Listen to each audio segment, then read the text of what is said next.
Le moins qu'on puisse dire est que les régionales en PACA défrayent la chronique et que la liste commune LR-LREM ne fait pas l'unanimité, surtout chez LR. Hier, le maire de Cannes, David Lisnard, a annoncé qu'il, je cite, quittait cette pantalonnade. Il parlait de la campagne des régionales de Renaud Muselier. Hier toujours, Guillaume Pelletier, numéro 2 du parti, a demandé à titre personnel, je cite, le retrait du soutien de son parti à Renaud Muselier. Bref, on peut légitimement se demander si LR ne va pas imploser vu la situation avant ou après les régionales. Nous sommes en compagnie de Frédéric Sinclair, politologue, auteur du livre La refondation de la droite, publié chez Salvatore. Frédéric Sinclair, bonjour. Bonjour. Tout d'abord, vous vivez en PACA. Comment les gens vivent-ils les événements politiques dans la région ? Assez tranquillement, à vrai dire. Pour l'instant, il n'y a pas d'agitation. On en parle finalement assez peu et on sent, j'ai l'impression quand même, globalement, que le pays est beaucoup plus préoccupé par les vagues de violence successives que le gouvernement n'arrive pas à endiguer que par ces élections régionales qui restent quand même des élections de second plan.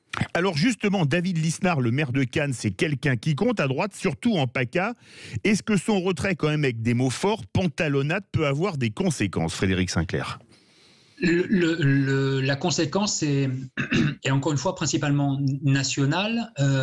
Il me semble que les sondages ont assez bien montré finalement la réticence des électeurs de toute la région PACA vis-à-vis de ces accords qui sont jamais très francs, jamais très clairs, mais qu'on voit arriver. Vous savez, Christian Estrosi est le premier à ouvrir la porte en 2016 déjà, début 2017 à Emmanuel Macron, il l'accueille à la mairie de Nice à l'époque où il est seulement candidat, où François Fillon est encore en liste. Donc on sent bien qu'il y a une volonté de se rapprocher du pouvoir sans jamais le dire, et donc c'est ça qui cristallise davantage que tout le reste le problème. David Lisnard est aujourd'hui une figure de la droite qui commence à monter, qui commence à exister. On parle de lui, il vient d'écrire un livre sur la culture, donc il ouvre une nouvelle perspective à la droite sur un secteur culturel qui est très particulier. Ce qui veut dire que, bien évidemment, c'est une voix qui compte. Il a géré le Covid comme nul autre en France, donc fondamentalement réélu à 84% dès le premier tour.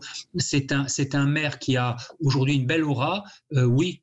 Quand il critique les accords d'avant premier tour entre LREM et LR, ça porte, mais globalement, nul n'est dupe. En revanche, ce qui pose problème, c'est ces allers-retours continuels parce que la population n'y comprend plus rien. Alors justement, quand le numéro 2 du parti, toujours hier, Guillaume Pelletier demande, fût-ce à titre personnel, le retrait du soutien de son parti à Renaud Muselier, inéluctablement, les instances du parti doivent se réunir et prendre une décision, oui ou non, Frédéric Sinclair, à votre avis ?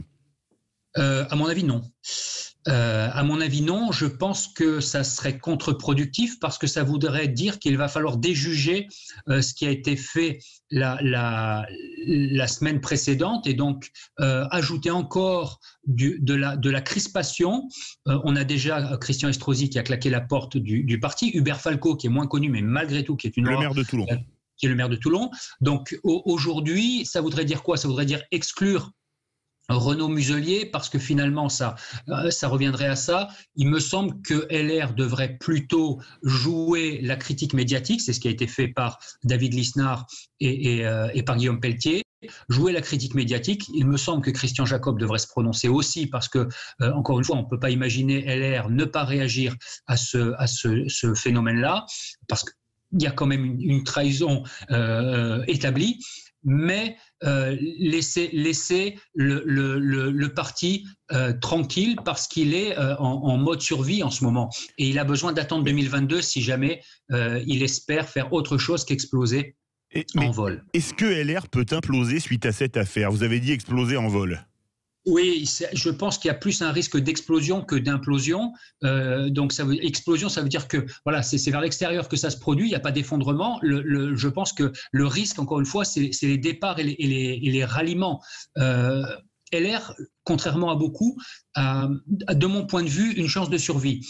Cette chance de survie, c'est 2022. Deux options en 2022, si les cartes restent telles qu'elles sont aujourd'hui, soit Marine Le Pen l'emporte, soit Emmanuel Macron l'emporte. Si Marine Le Pen l'emporte, ça veut dire que tous ceux qui sont partis vers Emmanuel Macron vont être de nouveau disponibles. La Macronie ne survivra pas à cet échec-là, et à ce moment-là, LR peut se reconstituer en récupérant ses cadres partis et en fondant un vrai parti de centre droit, opposé à la droite plutôt nationale, plutôt souverainiste de Marine Le Pen. Mais D'un autre côté, oui. si c'est Emmanuel Macron qui l'emporte, à ce moment-là, c'est le FNRN qui va être fragilisé. Et à ce moment-là, il va falloir choisir une ligne un peu plus dure et incarner une alternative souverainiste conservatrice et essayer de ravir sa place au RN. Et donc, dans les deux cas, il y a une option, ça ne veut pas dire que ça réussira, mais il y a une option de résurrection. S'il explose avant 2022, à ce moment-là, c'est mort. Mais alors justement, va-t-on, vous avez écrit un livre qui s'appelait, un excellent livre d'ailleurs, il y a 4-5 ans, La refondation de la droite. Est-ce que pour vous, il va y avoir une refondation de la droite à l'occasion de ces régionales ? À l'occasion des régionales, non. Au lendemain des élections présidentielles, c'est possible, oui. Et C'est pas... possible. Il va falloir, encore une fois, il va falloir repenser la droite après. Il y a trois courants dans la droite française, le libéralisme, le conservatisme, le nationalisme. Le nationalisme est complètement inexistant. Donc, il va réellement falloir repenser une droite nationaliste qui s'entend. Le conservatisme, en réalité, a été assimilé à un traditionnalisme catholique. Il va vraiment falloir repenser la notion économique, notamment du conservatisme.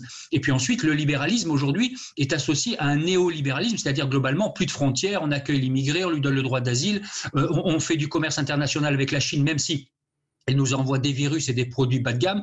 Donc, globalement, il y a toutes les composantes de la droite ont besoin d'être pensées. Et j'ajoute dans mon livre une dernière composante qui est le christianisme, qui aujourd'hui, au niveau civilisationnel, a une importance capitale, qui est laissé complètement de côté. Il va bien évidemment falloir aussi que la droite se pose la question de la civilisation. Dernière question en 30 secondes. Est-ce que Macron est en train d'éparpiller façon puzzle LR après le PS ?